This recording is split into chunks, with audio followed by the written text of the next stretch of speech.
Hey, we just took a picture, just so you know. I'm Nick, Chelsea's husband, and I actually am making her do this because she today is what? 1 year with no alcohol. 1 year with no alcohol. And I remember a year ago when the conversation started to be had about this, and actually they'd been had multiple times before. And today she came to me and said, "Hey, it's a year. I'm going to make a post." And I was like, "Oh my gosh, it is a year. Wow." For me, a year will be December 25th. Christmas Day was the last time I drank. And so she comes over and I wrote this down. And after she decides she's going to write a bunch of stuff down, we were talking and she was writing about today being 1 year without alcohol. And she read me some of the stuff, and then later, maybe 5-10 minutes later, she came up to me and she said, "I'm not doing this. It's too simple. It didn't need to be talked about. There is no reason for me to make a big deal about it. It's easy. It's just a year. Nothing about this was hard, and I can't make a big deal about something that I know is not a big deal." And I was kind of like taken aback a little bit and decided to kind of... Why were you taken aback? I was taken aback, which is why I wrote down these questions, because I think it is a big deal. I think it's a big deal because I think what happens is as we get to be really good at something, or as we start something very difficult over time, we speak to it as if it's easy, simple, and anybody can do it because we've created habits around it. We've made it to where it becomes easy. Yeah. And looking back, I'm like, there was absolutely nothing about it that was easy because of multiple things that were going through as you were digging through the process of what this was. And I said, I want to write down and ask you some questions.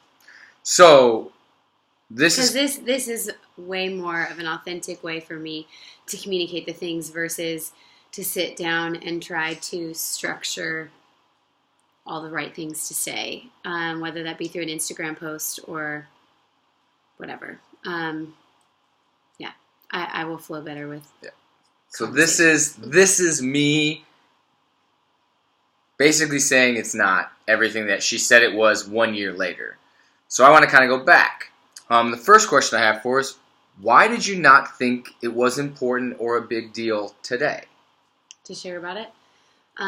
Because not having alcohol in my life is just something. It's not something that I think about every day anymore. It's just like, it's like a, when you wake up, you brush your teeth type of thing. Like, it's just something that I don't think about. I don't consider.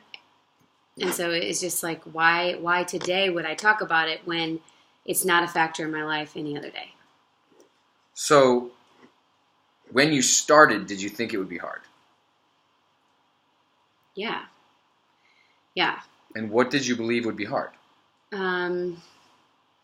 Well, I mean, I think what I thought it would be hard simply from, like, obviously any sort of celebration or dinners out with friends or having people over for dinner or holidays, anything like that. Like, you have a glass of wine or, so I thought it would be hard to, like, the most extent that I had done is like a Whole30 or something where you're like, okay, I'm going to cut out alcohol from my life for 30 days.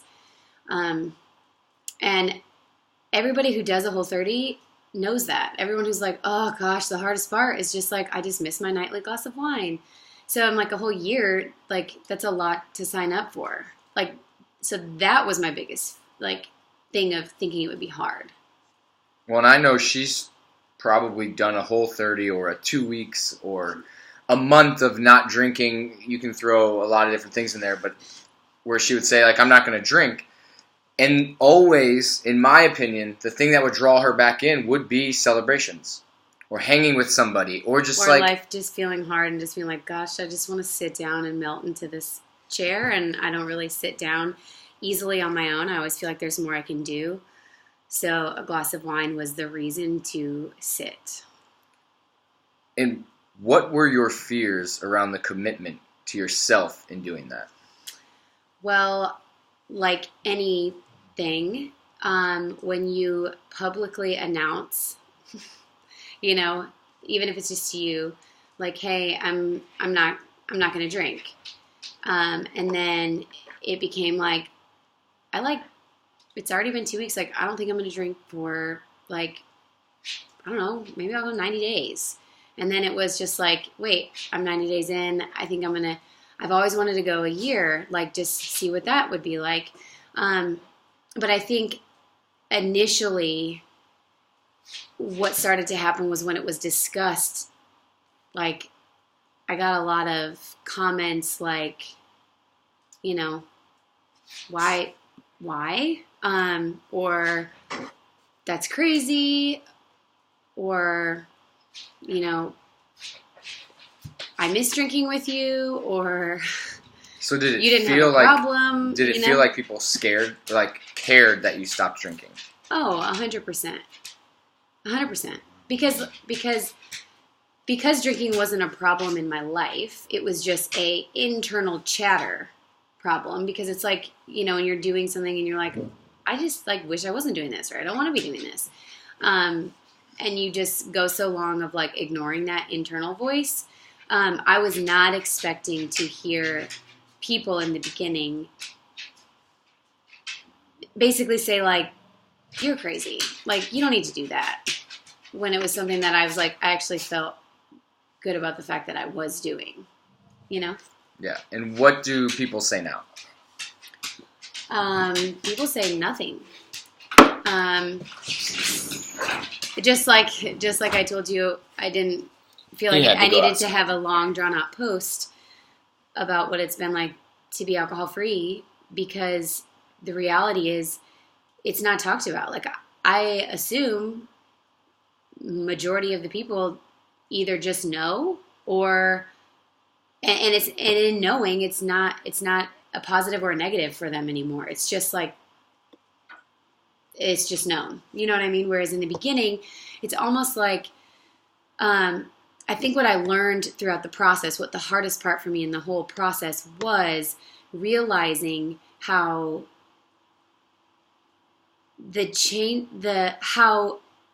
how much strength it takes to make change already. Like, to make any change in your life requires like strength and commitment, and I think everybody can say that they agree with that, but then when you actually go to like make a big change, it definitely requires more of that. And then what I wasn't expecting was, I thought I was only going to have to overcome that in myself, but to hear it in the beginning from other people, and if you are one of those people, I love you. You know, it's not, I know it wasn't done intently, but it was very much like when you decide to make a change, like the quote, you are the sum of the 5 people that you hang around with most. Mm-hmm. So if one of the 5 people says like, hey guys, I'm just like not going to do this, or they don't say it at all and they just like start to make a change, it makes other people feel, what do you think about my life choices? But the reality is, coming from a person who made a change, I don't think about your life choices. I'm too concerned living my life and my choices. And I know it's, you know, you hear that at times, like, but when you're really in it, I mean, it's true. Everyone's concerned about themselves. And so when you make a change, most people, I realized when they had questions or whatever, it was more them, versus they don't really care if I give it up or if I don't. What they care about is, if I gave it up, what does that say about them on their own? Not, you know what I mean? Yeah. And has this positively affected other parts of your life by not drinking this year? Yeah. I mean, I mean, for one, like any good change, like we talk about habit layering or like positive, you know, I got positive feedback, right? Like I wasn't having my nightly glass of wine. So at night, if I wanted to do a couple sit-ups while I was watching a TV show, or I wanted to whatever, it's like I could do that. Alcohol was always like, well, I'm done. Yeah, and it wasn't like, again, because I wasn't reliant on alcohol. I wasn't an alcoholic. I didn't have the strong pull. It was just it just became, like I said originally, if you look back at some of my posts, it just became too frequent. Like I literally would come home, put my purse down, set the keys down, say hey to everybody, grab a glass of wine, take off my jacket, like, and now it's like settle in. It's just like habit. And so a year without it allowed me to develop different habits. And so again, it's like, well, if I'm doing one good thing for myself, then that could accompany another good choice. Mm-hmm. And so it's like, well, I bet if I go a year without alcohol, I could I could probably be like more diligent with my nutrition. Like I bet I could actually do a full cut with RP. Whereas before I'd be like, I mean, I'm seeing a little bit of results. Okay, like I can have a glass of wine again. I picked up walking, as my stress reliever, in that like finding a blend between, I used to look at wine as like, it would be the thing that would bring me to sit mm-hmm. at the end of a busy day.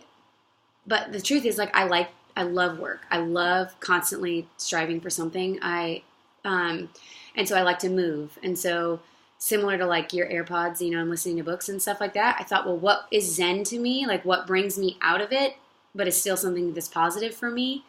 And I picked up walking. And now it's winter, I'm not doing that, but you know what I mean? It definitely had a lot of positive. I would say I'm more present. I'm more... We're better. Yeah, we're better. Like, there's no muting. There's no muting anymore. She tries. Of just like an escape of just like, hey, I just want to sit here and just like relax. Like I don't want to talk about these things. Like we just talk about the things because we have to talk about the things. So obviously there's good things. Has this entire year of not drinking negatively affected other parts of your life? I mean, no. There's no negative things. I would say because I'm a very observant person, it would be silly of me not to think that potentially in the beginning, what I talked about being hard, like for some of the other people, I mean, I think it'd be naive of me to think that at this point, maybe some relationships, not severed, but like some relationships maybe they're different. They're not as close as they could be because not by any means because alcohol is the bridge that makes friendships closer or family closer, but simply because the way that the change makes somebody else feel. Yeah. The way that everybody handles things differently. I know in college, when I stopped drinking, I would say lost a lot of friends because I realized after a while that we were just party buddies. Mm-hmm. We just prepared for the next party. So when I wrote those two questions, has this positively affected other parts of your life or has this negatively affected? I literally thought like people listening would be like, those are dumb questions. Why would you ask that? Because it's obvious positive things are going to come. We get it. It's obvious there's not really any bad things that can happen because of it. And I literally thought that in my head. And we've had some conversation as to like, will we drink again? And she's been like, yeah, maybe. And I don't really know. But when I ask this question and I think about what goes through me, and if you're somebody that said, that doesn't even make sense to ask that, we all know the answers, then the obvious question is to ask, why is it obvious that only good or more good can come from it than bad, but yet we all still do it? And we put it into our life as if it's a positive. I remember for me, it'd be like, oh, it's going to be Friday, I get to have a drink. Well, what was I missing out on those positive things because I thought that it was the positive, and our dog right now is barking. So I just looked at those two questions, and I just thought it was insane how obvious they are, but at the same time, how much we look at them in the flip. If you don't drink, it's going to be negative, and if you do drink, it's going to be positive. But the reality is flipped. So it makes me think, like, I don't even know if I ever want to. So this kind of comes to the spot of where we kind of all begin is, here's the good, here's the bad, but if I stop, this is the good, this is the bad, and what weighs more? We get too far ahead of ourselves anyways, and it's just, the reality is, it's one day at a time. I know a lot of those one days add up to be 365, right? You look back and it's a lot of those years that a lot of those days. That's the thing they say, you can accomplish more in 1 year than you can in a day. But yet we all underestimate what we can do in a year or 10 years, and we overestimate what we can do in a day, or if we're comparing 10 years in 1 year. So in 1 year we think we can do so much more than we can, but in 10 years we don't give ourselves the credit. And in 1 day, it doesn't take much to accomplish huge things in a year. So the last question I have is, why did you stop? I stopped, again, it was just because of the internal chatter. It just got too comfortable to have, and it felt like it was a hindrance of getting me to like the next level of where I wanted to be. Because it was like, you know the right thing to do, and you're not doing it. And that made me like upset with myself. And so I think in the beginning, going back to when I got some of the reactions I got from other people, it sort of was like that was the sobering moment of like, wait a minute, I've been like really hard on myself for doing it. And then now I'm proud of myself for making a change. And then external voices now, not internal, were trying to be loud and saying, go back to the way things were. Mm-hmm. And I made the connection of the difference of, I matter more than anybody else's opinion. You know, like the voice in my head, the space I have to take up every day matters more than your voice. Thanks. You know what I mean? And that's what's crazy, because when you started, I remember you said, I'm going to go 6 months. Mm-hmm. And then after like 3 days, she's like, I think I'm going to go a year. And I remember on the day after. And now I don't think. You don't think about the future. I don't think about what's going to happen. But that's normal. The normal thing is like, well, where's the end? Yeah. And I remember after Christmas Day, she was like, I really didn't like that you drank on Christmas. And I was like, I didn't know that this was our thing. So I'd gone long periods of time without drinking, and she would have a couple glasses of wine, and I was totally fine. So I thought that was what this was going to be. And we sat down, we talked with each other, and she just said that she really would appreciate if I did this with her. So I said, okay. And I remember one of the first questions you asked me was, how long are you going to do this? Because both of us are competitive. Yes, so I had already said I wasn't planning on doing this. So she's like, how long are we going to do this? And I'm thinking, you just said a year. Mm-hmm. What did I say? She doesn't even remember. Nick, I don't hold on to things. I said, I'm just not going to drink today. Yeah. And I said, tomorrow I'll wake up and I'll say I'm not going to drink today. And all I'm going to do is just wake up and I will answer that question.